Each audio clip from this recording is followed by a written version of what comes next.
Simplify Your Life, the last track on a wonderful new album. That is EDF Syndicate, an art collective that looks to expand their understanding of music and how it's made. EDF stands for Electronic Dance Folk, and its intent is to combine different genres into a cohesive whole. They strive to include everyone by combining different forms of expression in creating music. I'm going to put on the line Russell, Patrick, and Don right now so we can talk all about this band. Let's see if they're with us. WZRD Chicago, are you guys with us? Yeah, we're here. Awesome. Hey, Megan. Hey, how's everybody doing? Hey, we're doing great. Thank you for inviting us. Anytime. Very happy to have you. The music sounds great. Loving the new album. Thanks. Yeah, I mean, you guys are you guys are all artists in different mediums and different ways. Tell us how you guys all kind of came together to decide to make a band and to create this album. Wow. Don, you want to take that one? Sure. I mean, we've known each other for quite a while, and we've always wanted to work together. And I know Russ was sort of talking about it, and so we just said, well, what the hell? Let's just do that right now. And right on the spot, we kind of came up with this thing, EDF Syndicate, which stands for Electronic Dance Folk. And we just started pretty much writing a song that night. We did it over the internet. Russ and Pat were on Pat's boat, and Russ was playing the guitar. And we started with a protest recording that I had from a George Floyd Lake Como protest recording that I had done. And that started the emphasis of the first song and then formed the foundation for the whole album. Yes, we did. Yeah, and we have Go ahead. I would say we have a lot of history together. So, I mean, we go back to our days in college, 30 years ago, pretty much, when we were creating art and playing music and had band projects back then. And that's really the last time we had all collaborated. We were living together back then. It was a really great time. We were in our, 20s.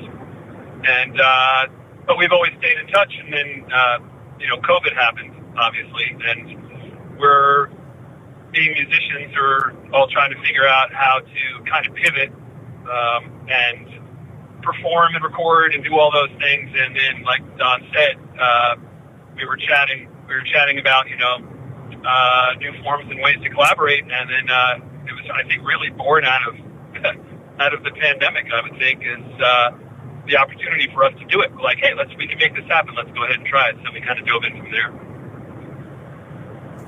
Yeah, that makes absolute sense. I love that you guys were college roommates, and then now, years have gone by. You've probably had families and marriages and different bands and different projects, but you still came back to collaborate together, and it sounds really, really good.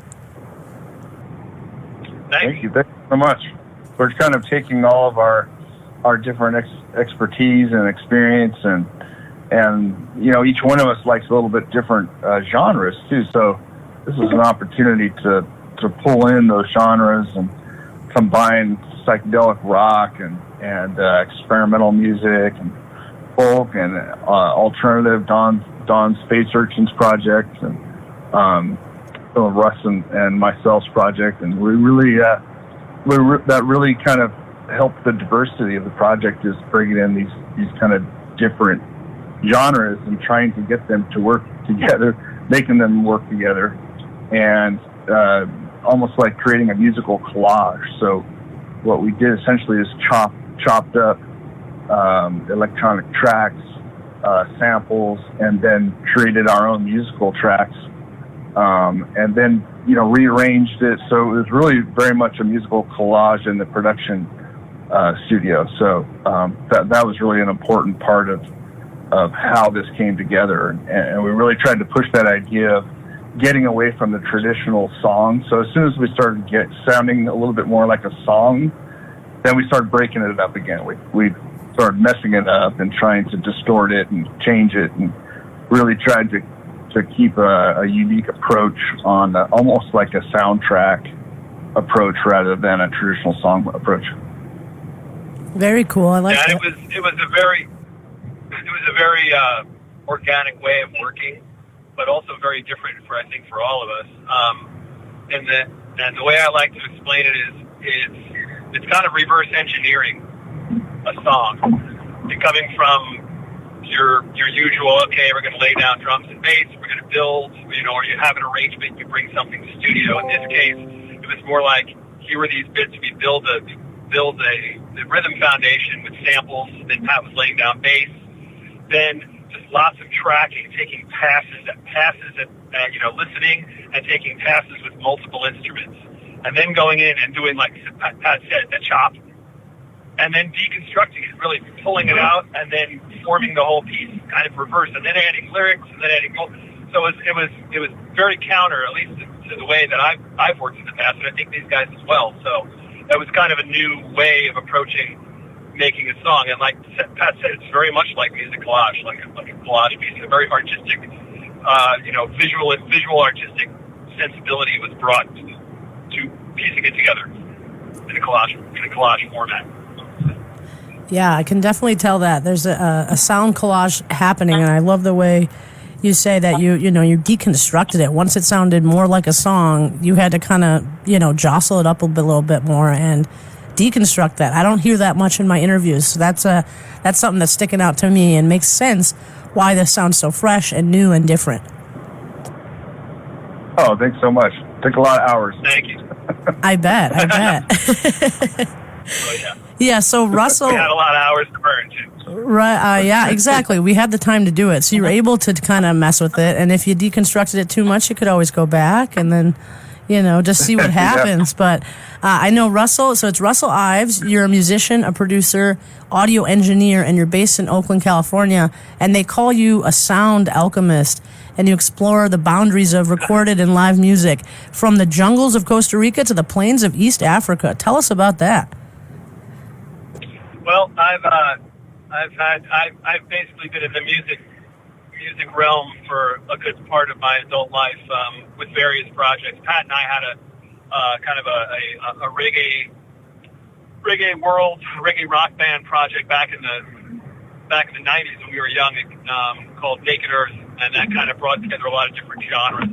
And we were touring recently out here back when before the jam band scene, Cali reggae scene. So kind of burst out of there in college bands, and then I kind of went on to recording school and then various projects, traveling the world. I lived in Costa Rica. I went to Africa and I did some field recording in Africa and came back and produced an album from East African music and brought my world sensibility. And I'm a producer, but I'm also a songwriter, first and foremost a musician. So I've been fortunate that I've been able to do a lot of really interesting projects and work with a lot of really phenomenal people, these guys included, and just have a kind of a wide breadth of experience that's allowed me to play internationally and record some pretty interesting projects. And I have my own studio production company, and so I bring a lot of that, the engineering side and the producing side to this project, as well as my musicality. So it's a life of playing music. I can't complain about that. So and hopefully I'll continue to do so for many years to come. So feel pretty fortunate. Awesome, thank you, Russell. I appreciate that. You're welcome. Patrick Dentino. You're an artist and musician known for your color-coded abstract paintings and hypnotic collages, and you're based in California as well. I also like the idea that you explore time and space, which inspires your musical endeavors. Tell us a little bit more about your background, Patrick.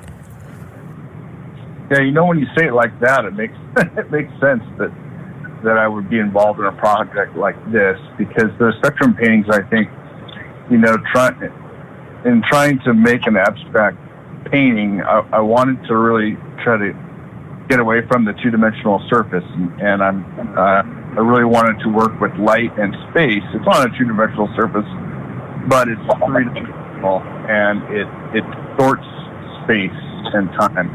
And so that really directly refers to the music. So it just only makes sense that I would, be involved making music.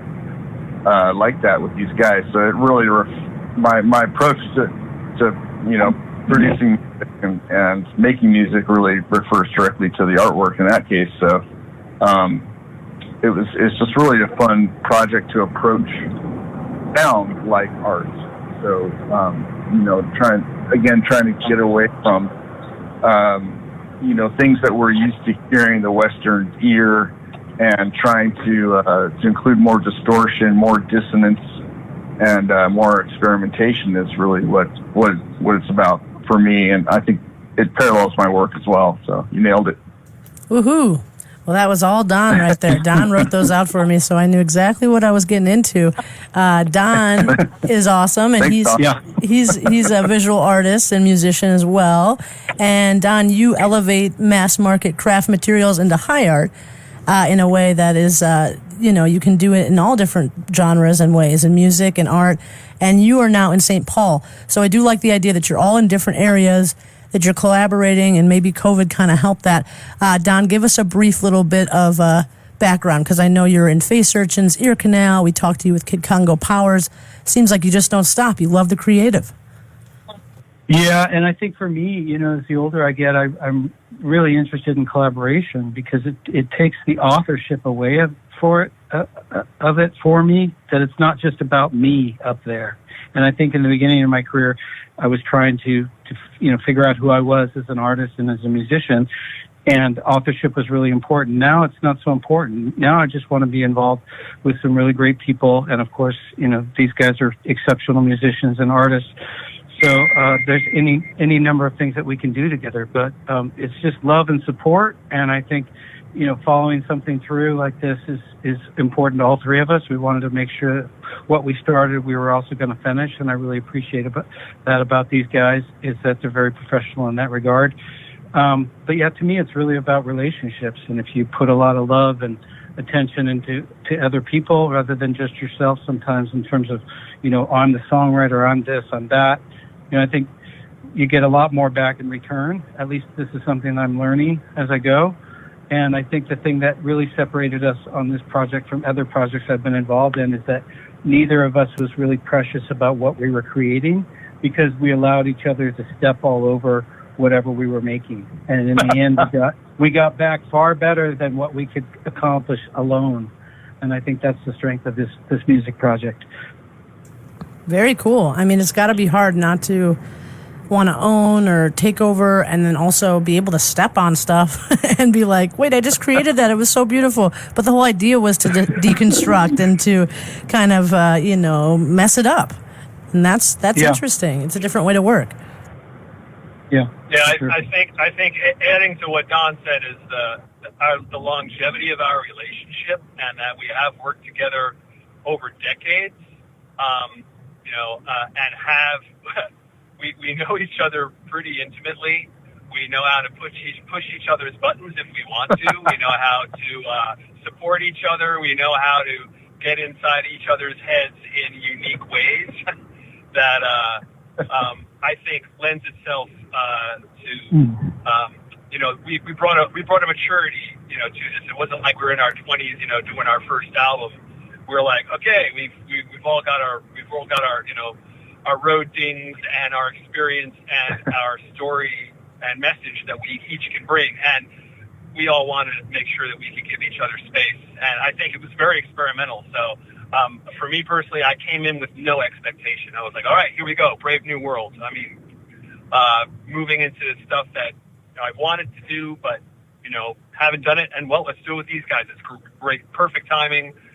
Let's see what happens. So I think we had that spirit of adventurism kind of coming into it, and just kept on surprising ourselves. I mean, we were all just like, wow, this sounded pretty cool. Nice work, Yeah. So I think that was a lot of fun for us to have that, and the history. We have got a rich history together, and that lends itself to being productive and also really creative. Yeah, I mean, who else do you do this stuff with unless it's people you trust, I mean, especially if you're doing something that's not just, let's color a picture and do it by the rules. Let's do something completely out there, not have any expectations, and just go for it. And hopefully we don't fight too much, I guess, is the only thing that, that would be the right. thing. we know each other too well. We might get too involved. But no, that's awesome. I'm glad you guys are here to tell the story and that it actually came to fruition and that after 30 years, it makes me happy that I could maybe have friends I've known since college and, collaborate with them years later, Yeah, well, I think what's interesting about it is that you, because you're not precious about it, I think it allows for something greater to occur. And I think in the beginning, you get a little anxious about it. You think, well, it's my voice, or it's my, I wrote that and they took that out or whatever. But in the end, what we're all very happy about is the final product. So the ends really does justify the means in this particular case. Yeah, it really does. And we learned. Go ahead. We learned a lot. We learned a lot ourselves. It's like once you've been doing something for a long time, you really have a kind of a set way you like things to be done, and you like to hear a certain thing, right? And we're all three of us different. So it was a learning process for us too. It's never too late to learn this kind of thing, and it made us. I think the collaboration made us ultimately better and stronger as a group, and having our opinions and our things that we like and expectations be a little more open and not so restricted. So that was a really learning experience for us. Yeah, I think as we get older, like you said, it's like you don't need to be right in the spotlight. You don't need to have all that stuff that goes with being a musician. Sometimes you just want to make good art. So if you let go of all of that and it really becomes, it's able to breathe and it's able to become something totally different. So I think that's what you guys are doing here. And in that breath... Well said. Yeah, thanks. And in that breath, I feel like what you guys are doing with releasing the album as an NFT is super, innovative. It's a new thing. Not a lot of people understand it yet, but you'll be at the cusp of something that is going to be pretty big. Who wants to start kind of explaining this to our listeners of what an NFT is and how you put your album out as one? Pat? Yeah. Well, an NFT really is a collectible. So, there's a lot of different kind of categories of collectibles. Some people collect baseball cards. Some people collect toys. Some people collect, sports memorabilia of other kinds. So, really, an NFT is a digital version of that exists on a blockchain, and a blockchain is a system of numbers, I guess you could say, or a system of history, essentially, that is one of a kind, and you can reserve that space on the blockchain.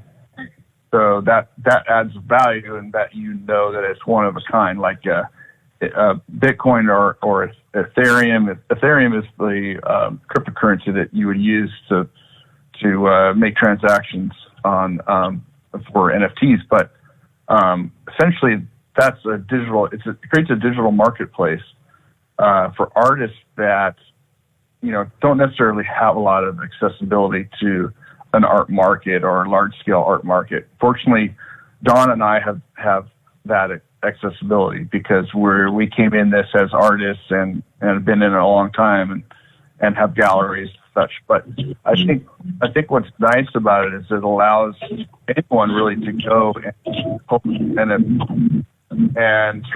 have collectible out there for whatever cause that they want, and that includes music as well. So we used to release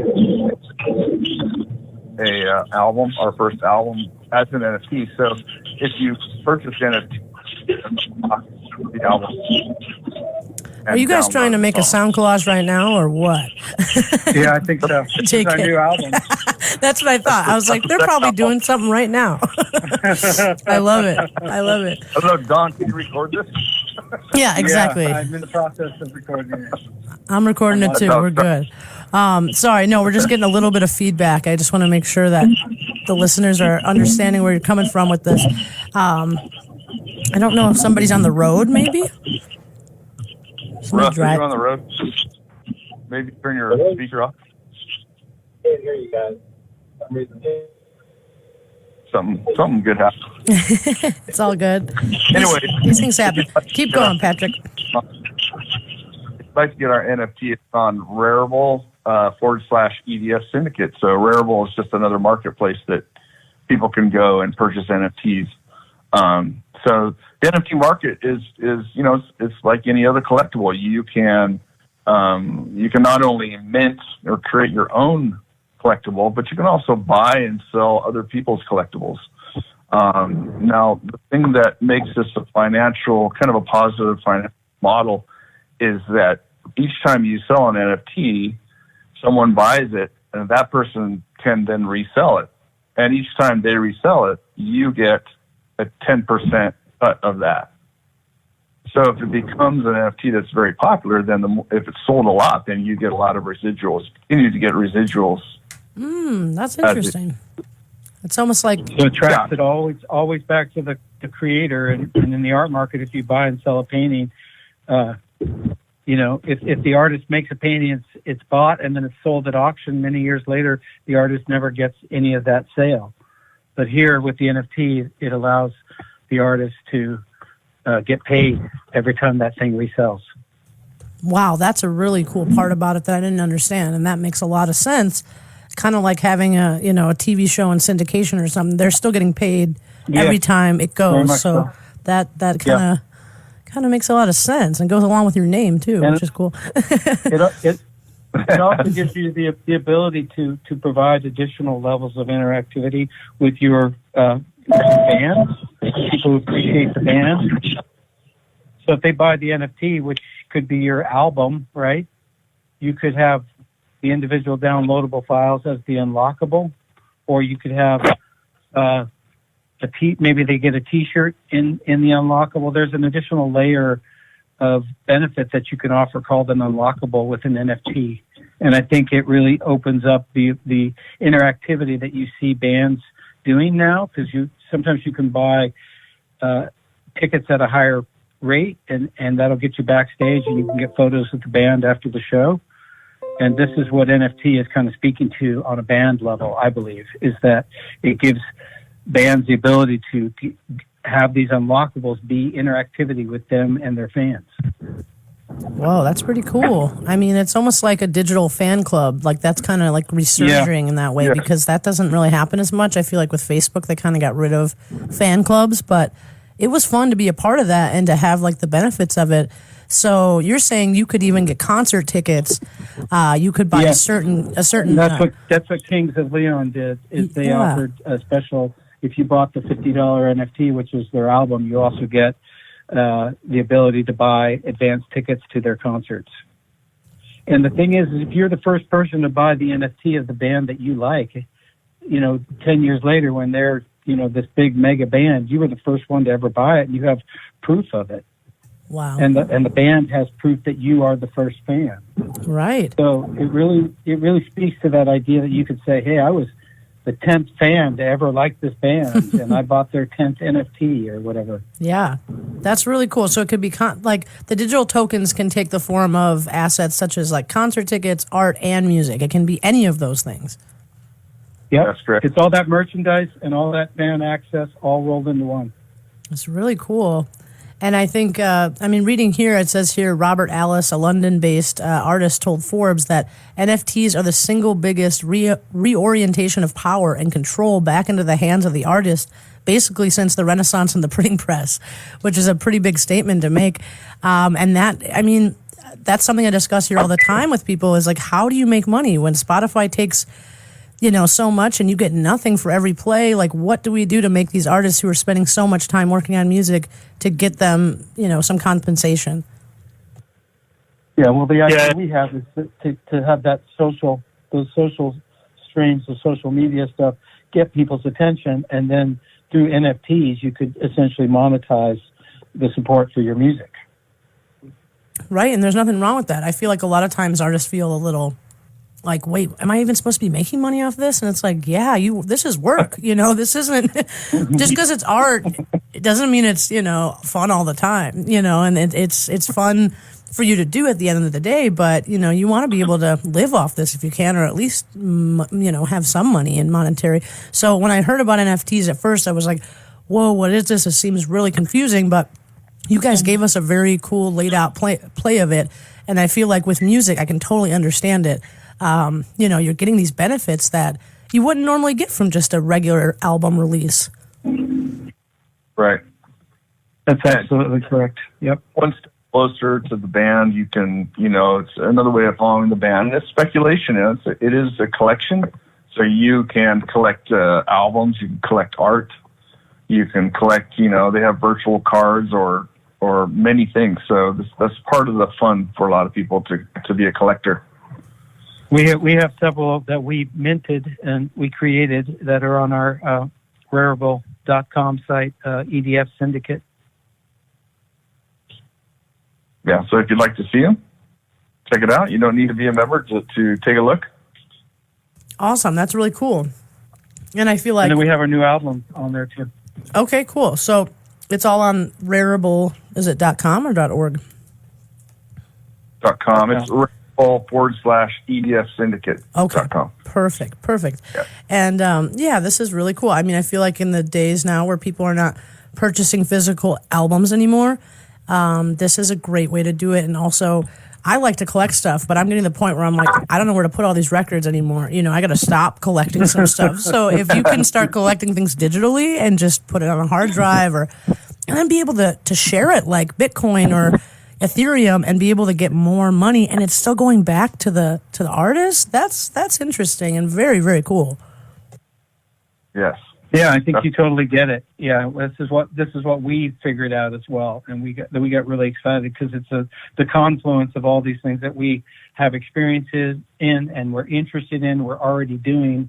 It's kind of like the NFT allows us to have an umbrella for all these things to interact with each other, so people can have, they can go and see, oh wow, this art collective, this band, they're making music, they're making merchandise, they're doing art events. We're doing proposals for actual art exhibitions that involve our music and visual imagery that we create. So there's no limit to what we can do as a band now, and I feel like the NFT market really helps support that. Yeah, absolutely. Yeah, one of the items we're offering is a counter propaganda poster. Ooh. And so we're doing a series of these counter propaganda posters with different artists. And so, in a sense, it's a collaboration. But the whole idea of the counter propaganda is to kind of put out a different message than what we usually are used to hearing in the news media or politics, very negative messaging. And so, our first counter propaganda poster was from a sample of our lyrics, which is "Here for Each Other." So, this whole idea of trying to, have racial unity. And, we talk about racial equality. Well, we feel like we're already equal, but what we need really is unity in order to grow together. That's a really cool idea. I didn't even, these counter posters, and you're going to offer this as a part of the NFT, you're saying? Yeah, counter propaganda poster. It's one of the NFTs, and it's going to be a continuing series. And we encourage other artists to contact us if they want to be involved in the counter propaganda posters. Ooh, that's a great idea. I love that. And now with an NFT, do you have to, you could do this completely by yourselves, independent. Like, you don't have to have a label to do this. It's all between you and your fans. Yeah, that's correct. Yeah, you have to buy some Ethereum, which is cryptocurrency. So it's all done with cryptocurrency, which again is speculative because the value of cryptocurrency does change. It's somewhat volatile sometimes. So that's part of it. You can cash out, but there are miners fees and fees associated, of course, with everything. So you do have to get cryptocurrency, but theoretically anyone can do it. And you establish a wallet, and then everything is directly run through your cryptocurrency wallet. Wow. And a lot of people say that's the future of purchasing, that we're all in the future going to have these wallets because it is yours and only your wallet. And it's a lot more secure than just putting your credit card out on the internet. And so people talk about the way in which we'll purchase things in the future was we'll all have these digital wallets. So, but there is a company out there right now that's trying to bridge the gap between Ethereum and just regular money to where you could just spend regular money and buy an NFT. But it's early on in the stage of this whole market, so there is volatility, but there's also excitement, and there's also a chance to really, do something unique in a relatively new, fresh medium.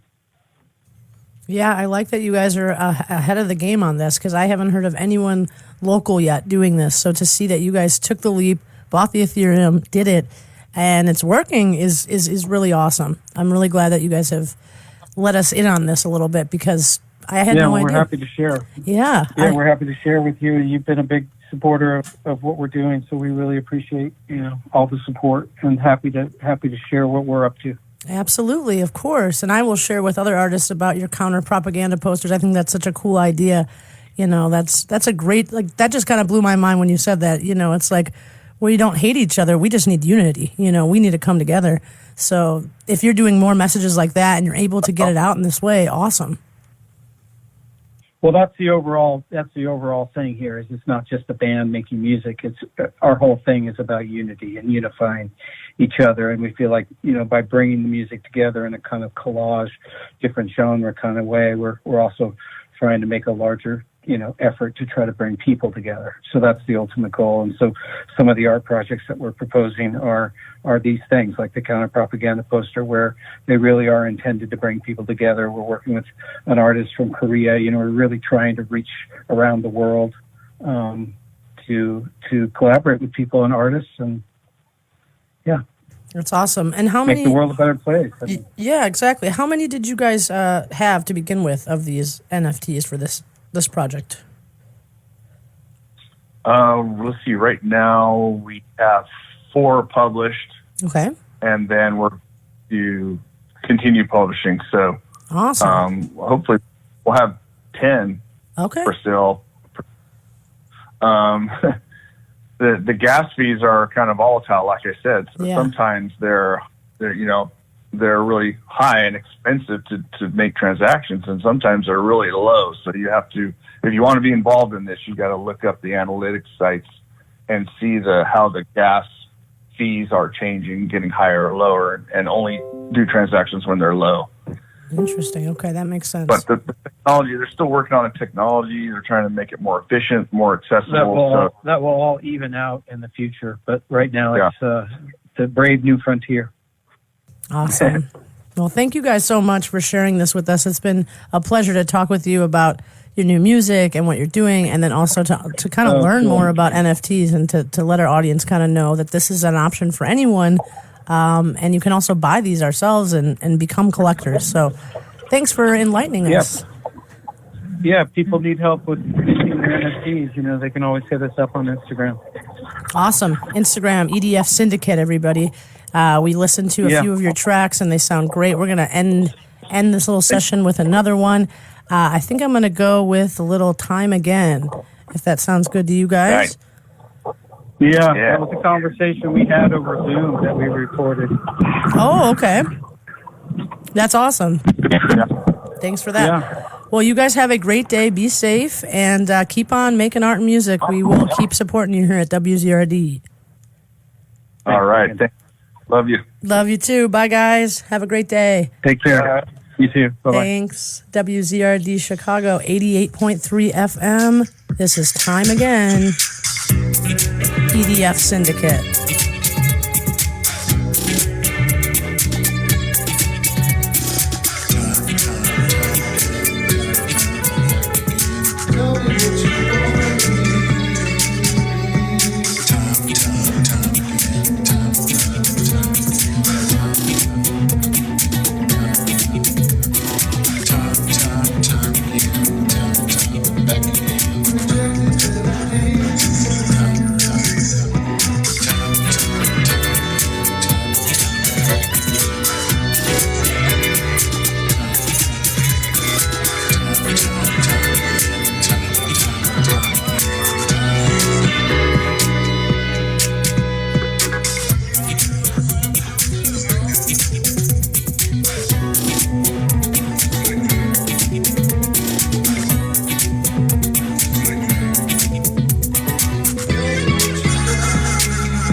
Mesmerized by words and lies, looking for the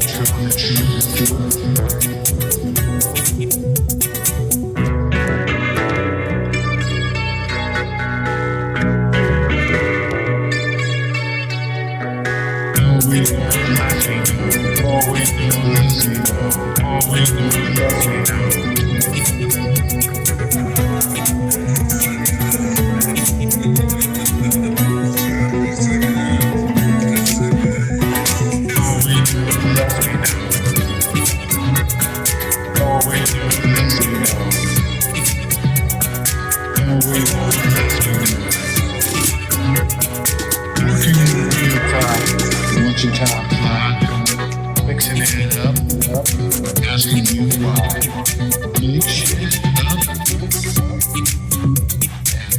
and do it up.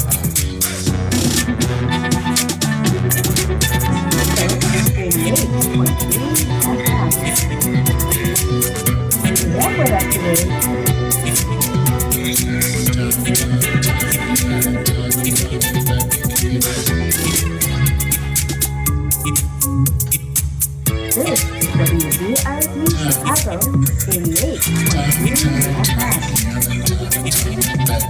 Weather update, that's WZRD via Zoom every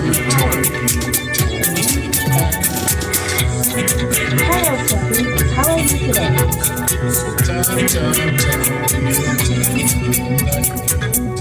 Kathy, can you hear me? I think you're muted. You are muted, Kathy.